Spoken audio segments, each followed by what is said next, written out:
প্রতিদিন সন্ধ্যাবেলা আমি, আমার শাশুড়ি মা আর আমার কর্তামশাই তিনজনের চা, ঝুড়ি ভাজা, মুড়ি, এটা ওটা বিস্কিট টিস্কিট দিয়ে শেষ করে দিই সন্ধ্যার টাইমটা। কিন্তু আমার বাবুটা শুধু বলে আমার ভালো লাগে না ডেলি খেতে বিস্কিট, আর আমি দেওয়ার চেষ্টাও করি না।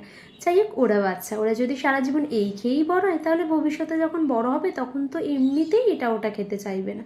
তাই এটা ওটা বানিয়ে দেওয়ার চেষ্টা করি। তাই আজকে এটা ট্রাই করলাম। কী করলাম, দুটো পাউরুটি নিয়েছি, নিয়ে তার সাইডগুলোকে কেটে নিয়েছি, নিয়ে অল্প একটু বাটার দিয়ে তার উপরে পাউরুটিটাকে একটু শিখে নিয়েছি, নিয়ে সেটাতে দুধ দিয়ে একটু নরম করে নিয়েছি। খুব সুন্দর লেগেছিল টেস্টটা। একটু চিনি দিয়েছি, আর যে ফ্রুটগুলো আমার কাছে ছিল সেইগুলো দিয়ে সাজিয়ে দিয়েছি। তোমাদের কেমন লাগলো জানি। আর তোমরা যদি নিজেদের নাম বা পিকচার আমার ভিডিওতে দেখতে চাও বা শুনতে চাও পাঠিয়ে দিও। তারপরে দেখো আমার বাবুর কমেন্টটা। কেমন লাগছে বাবু? ভালো। সুন্দর খেতে হয়েছে।